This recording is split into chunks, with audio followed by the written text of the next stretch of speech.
മാന്യപ്രേക്ഷകർക്ക് നമസ്കാരം. നിങ്ങൾ ഇത് കണ്ടില്ലേ? ഉദുമയിൽ നടന്നിട്ടുള്ളതാ. മുസ്ലിം ലീഗിന്റെ വിജയമൊക്കെ ആഘോഷിച്ചുകൊണ്ട് രണ്ട് BJP പ്രവർത്തകർ ബൈക്കിലെത്തുന്നു. ആ ബൈക്ക് തടയാ ഗുണ്ടകളെ പോലെ ഒരാൾ മുഖം മൂടിയൊക്കെ ധരിച്ചിട്ടുണ്ട്, മുഖം മറച്ചു പിടിച്ചിട്ടുണ്ട്. മറ്റൊരാൾ ഉപദ്രവിക്കുക. ഒരു ഒരു ഒരു രീതിയിലും ഒരു ഉപദ്രവത്തിനും നിൽക്കാത്ത രണ്ടു പേരെ BJP കൊടി പിടിച്ചതിന്റെ പേരിൽ ബൈക്ക് ഇത് നമ്മുടെ കേരളത്തിൽ നടക്കുന്ന ഒരു കാഴ്ചയാ. ബൈക്ക് തടഞ്ഞു നിർത്തുക, എന്നിട്ട് കൊടി പിടിച്ചു വാങ്ങുക. ഞാൻ ആ ഉപദ്രവിക്കുന്ന ഭാഗം പിടിച്ചു വാങ്ങുന്നത്, തടയുന്നത് അത് ഞാൻ ഇവിടെ കൊടുത്തിട്ടില്ല എന്നുള്ളൂ. സകല മലയാളികളും ഗൗരവത്തിൽ ചിന്തിക്കേണ്ടത് മുസ്ലിം ലീഗ് കേരളത്തിൽ അധികാരത്തിലേക്ക് എത്തുന്ന സമയത്ത് കേരളത്തിൽ എന്താണ് ആദ്യ ദിനങ്ങളിൽ തന്നെ കണ്ടുകൊണ്ടിരിക്കുന്നത്? BJP കൊടി പിടിക്കരുത് എന്ന തിട്ടൂരമാണോ ഇവര് ഈ ഇറക്കിയിട്ടുള്ളത്?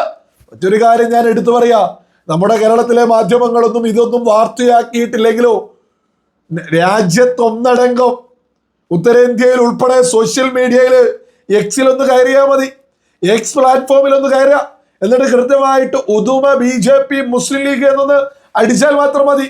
വ്യക്തമായിട്ട് വീഡിയോ ഫുള്ളായിട്ട് വലിയ രീതിയിൽ പ്രചരണം തുടങ്ങിക്കഴിഞ്ഞു.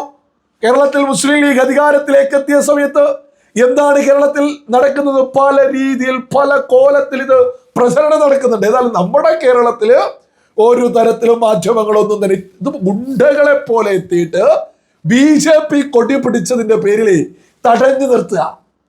ഈ വീഡിയോ നമ്മുടെയും കേരളത്തിലെ സോഷ്യൽ മീഡിയയിലൊക്കെ പ്രചരിപ്പിക്കുമ്പോൾ ഒരു കമന്റ് കണ്ട് ഞാൻ യഥാർത്ഥത്തിൽ ഞെട്ടിപ്പോയിട്ടുണ്ട്. ഞാനത് ഇവിടെ കൊടുക്കാം. ഒരു ഉദാഹരണം മാത്രമാണ്. ഒരു ദിലീപ് അബ്ദുൽ ഖാദർ എന്ന് പറയുന്ന ഒരു വ്യക്തിയുടെ കമന്റ് ആണ്, ലീഗിന് നേരെ മുട്ടാൻ ധൈര്യമുള്ള ഒരു നേതാവും BJPയിൽ ഇല്ലാന്ന്. അത്തരത്തില് ഇതുമായി ബന്ധപ്പെട്ട ആളുകൾ പോസ്റ്റ് ഷെയർ ചെയ്തോണ്ടിരിക്കുക. അതിൽ ലീഗിനോട് മുട്ടാൻ മാത്രം BJPയിൽ എന്താണ് ഇവിടെ എന്താണ് കലാപത്തിനുള്ള ശ്രമമാണോ നടത്തുന്നത്? എന്ത് BJP കൊടിയെടുത്ത് പോയാൽ ഇതൊരു ജനാധിപത്യ രാജ്യമാണ്. മുസ്ലിം ലീഗിന് മാത്രമല്ല, ഈ മുസ്ലിം ലീഗുകാരോടൊക്കെ പറയാനുള്ളത് ഇതേപോലെ തന്നെയായിരുന്നു. ബംഗാളില് BJP കൊടി പിടിക്കാൻ സമ്മതിക്കില്ലായിരുന്നു, തടയലായിരുന്നു, തടഞ്ഞു നിർത്തലായിരുന്നു, ഉപദ്രവിക്കലായിരുന്നു, ആക്രമണങ്ങളായിരുന്നു, തൃണമൂൽ കോൺഗ്രസിന്റെ ഭീകരതയായിരുന്നു. അതേ ശൈലിയിൽ മുസ്ലിം ലീഗിന്റെ ഭീകരത ഈ തിരഞ്ഞെടുപ്പ് സമയത്ത് അവർ കാണിച്ചു. ഒരു തർക്കമില്ലാത്ത വിഷയ. ഇത് മാത്രമാണോ സോഷ്യൽ മീഡിയയിൽ ഈ പറയുന്ന മുസ്ലിം ലീഗ് ചെയ്തതുമായി ബന്ധപ്പെട്ട അവരുടെ ആഘോഷങ്ങളിലൊക്കെ അവരെന്തൊക്കെ തോന്നിവാസങ്ങളാ ചെയ്തുകൊണ്ടിരിക്കുന്നത്? എന്തൊക്കെയാണ് നമ്മളെ ഈ കെ സുരേന്ദ്രന്റെ ഫ്ലെക്സ് ബോർഡൊക്കെ ഉണ്ട് ഗുണ്ടെറിഞ്ഞ് പൊട്ടിത്തെറിപ്പിക്കുന്നത്. ജയപരാജയങ്ങൾ ഉണ്ടാവും. എല്ലാ കാലത്തും മുസ്ലിം ലീഗ് ഒന്നല്ല ജയിക്കാൻ പോകുന്നത്. ഇനി മുന്നോട്ട് എത്ര കാലം മുസ്ലിം ലീഗ് ജയിക്കുമെന്നൊക്കെ നമുക്ക് കാത്തിരുന്ന് കാണാം. തുടങ്ങിയിട്ടല്ലേ ഉള്ളൂ. UDF ഇങ്ങോട്ടേക്ക് അധികാരത്തിലെത്തിയിട്ടല്ലേ ഉള്ളൂ. UDF മുഖ്യമന്ത്രി ഇപ്പോഴും തീരുമാനിച്ചിട്ടൊന്നുമില്ലല്ലോ. KC ആണോ ചെന്നിത്തലയാണോ ഈ പറയുന്ന VD ആണോ? തല്ലല്ലേ ഏൽപ്പിച്ച ജനം ഇതൊക്കെ കാണുന്നുണ്ട്.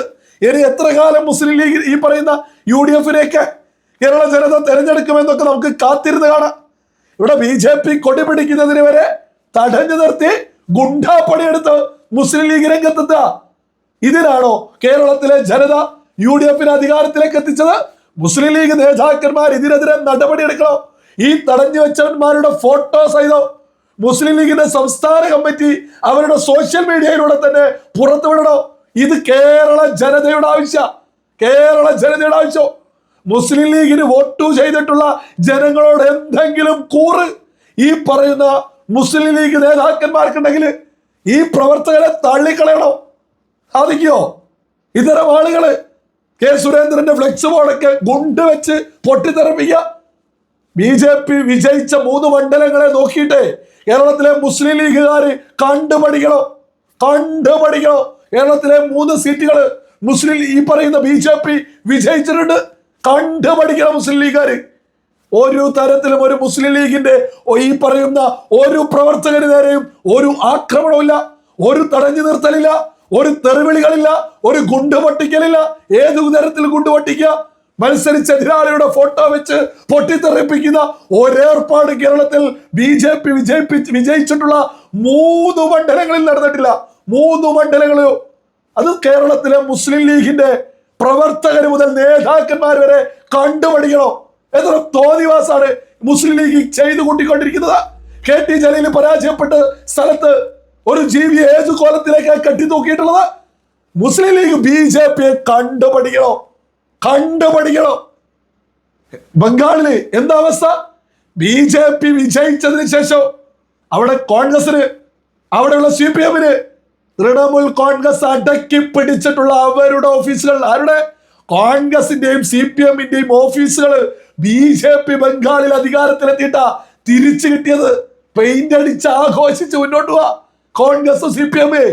തൃണമൂൽ കോൺഗ്രസ് പരാജയപ്പെട്ടിട്ട് BJP എത്തിയിട്ട് ഒരു കോൺഗ്രസ് ഓഫീസും ഒരു CPM ഓഫീസും പിടിച്ചെടുത്തതല്ല. മമതയുടെ ഇതിൽ നിന്ന് ഒന്നും എടുത്തിട്ടില്ല. മമത അടക്കി പിടിച്ചെടുത്ത കോൺഗ്രസ് ഓഫീസും CPM ഓഫീസും CPM-കാർക്കും കോൺഗ്രസ്സുകാർക്കും തിരിച്ചു പിടിക്കാനായത്. ബംഗാളിൽ BJP അധികാരത്തിലെത്തിയിട്ടാ. ഇവിടെയുള്ള മുസ്ലിം ലീഗുകാർക്ക് കണ്ടുപഠിക്കണോ എന്തൊക്കെ തോന്നിവാസങ്ങള്. ഒരു റാലി BJP-ക്കാർ കുറച്ച് ആളുകൾ ഒരു പ്രകടനം നടത്തുകയാണെങ്കിൽ അതിന് എതിർവശത്ത് മുസ്ലിം ലീഗുകാരാണെങ്കിൽ അപകടം പോലെയല്ല ഇപ്പോ നമ്മുടെ കേരളത്തിൽ കാണുന്നത്. എന്തൊക്കെയാണ് കാണുന്നത്? എത്ര ക്രൂരമായ രീതിയിലാണ് BJP പ്രവർത്തകർക്ക് നേരെ മുസ്ലിം ലീഗിന്റെ ഗുണ്ടകൾ നെറുകേട് ചെയ്ത് രംഗത്തെത്തുന്നത്. ഇതിന് മുസ്ലിം ലീഗ് മറുപടി പറയണോ? മുസ്ലിം ലീഗിന്റെ നേതാക്കന്മാർ ഈ തടഞ്ഞു വെച്ചുകൊണ്ട് ഒരു ബൈക്കിൽ ഒരു ബുദ്ധിമുട്ടിനുമില്ലാതെ ഒരു ബൈക്കിൽ യാത്ര ചെയ്യുന്ന 2 BJP പ്രവർത്തകരെ ഇതുപോലെ തടഞ്ഞു നിർത്താൻ ഇത് എവിടെയാ സ്ഥലം എന്നാ കരുതുന്നത്? ഇത് കേരളമാണ്. ജനാധിപത്യ ബോധമുള്ള ജനത, വളരെ വലിയ രീതിയിൽ കൃത്യമായ രാഷ്ട്രീയ ബോധമുള്ള ആ ഒരു ജനതക്ക് മുന്നിലാ മുസ്ലിം ലീഗ് നെറുകേട് ചെയ്ത് രംഗത്തെത്തിയത്. മുസ്ലിം ലീഗ് നേതാക്കന്മാർക്ക് വളരെ വലിയ ഉത്തരവാദിത്തങ്ങളുണ്ട്. ഈ തടഞ്ഞു നിർത്തിയവരുടെ ഫോട്ടോസ് ചെയ്തോ കേരളത്തിന്റെ ഇവരുടെ ഒഫീഷ്യൽ പേജിലിട്ടുകൊണ്ട് ഇവരെ പുറത്താക്കിയതായിട്ടൊരു നിലപാട് മുസ്ലിം ലീഗ് എടുത്തിട്ടില്ലെങ്കിൽ മുസ്ലിം ലീഗ് എന്താണ് എന്ന് കേരള ജനതക്ക് ഈ UDF ജയിച്ചിട്ടേ ദിവസങ്ങളായിട്ടേ ഉള്ളൂ. ഒരു BJP പ്രവർത്തകന് കൊടിയെടുത്ത് രംഗത്തിറങ്ങാൻ സാധിക്കില്ല. ഇതൊക്കെ നിഷ്പക്ഷ സമൂഹം അംഗീകരിക്കും. ഇതൊരു BJP പ്രവർത്തകന്റെ വിഷയമല്ല. ഇത് കേരളത്തിലെ ബോധമുള്ള ഒരു നിഷ്പക്ഷ സമൂഹമുണ്ട് കേരളത്തില്. ഇതൊരിക്കലും അംഗീകരിക്കാൻ സാധിക്കില്ല. വിവേകമുള്ള ആളുകൾ ഏത് പാർട്ടിയിലായിക്കൊള്ളട്ടെ, ഒരു പാർട്ടി പ്രവർത്തകരെ ഒരു കാരണവുമില്ലാതെ ഒരു നോട്ടം കൊണ്ട് പോലും ഉപദ്രവിക്കാത്ത 2 പ്രവർത്തകരെ തടഞ്ഞു നിർത്തുക, കൊടി പിടിച്ചു വാങ്ങുക, ആരാണ് എന്ന മുസ്ലിം ലീഗിന്റെ ഈ പ്രവർത്തകരുടെയൊക്കെ വിചാരം? ഇവരൊക്കെ എന്താ കരുതിയത്? ഇതിനൊക്കെ എതിരെ മുസ്ലിം ലീഗ് തന്നെയാ നടപടി എടുക്കേണ്ടത്. അല്ലെങ്കിൽ കേരളത്തിന്റെ ജനത അധികം വൈകാതെ തന്നെ ഈ മുസ്ലിം ലീഗിനൊക്കെ പൂച്ചേച്ച് തള്ളൂ. ബംഗാളിൽ ഇതേപോലെ തന്നെ തൃണമൂൽ കോൺഗ്രസിന്റെ പ്രവർത്തകർ തുടങ്ങിയതിന്റെ അടിയാണ് ഇന്ന് തൃണമൂൽ കോൺഗ്രസ് ഏറ്റുവാങ്ങി മൂലയിലേക്ക് ഒതുക്കിയത്. ഇങ്ങനെ മുസ്ലിം ലീഗ് പോയാൽ അധികം വൈകാതെ തന്നെ കേരളത്തിൽ ഭാരതീയ ജനതാ പാർട്ടി അധികാരത്തിലേക്ക് എത്തും. തുടങ്ങിയിട്ടല്ലേ ഉള്ളൂ.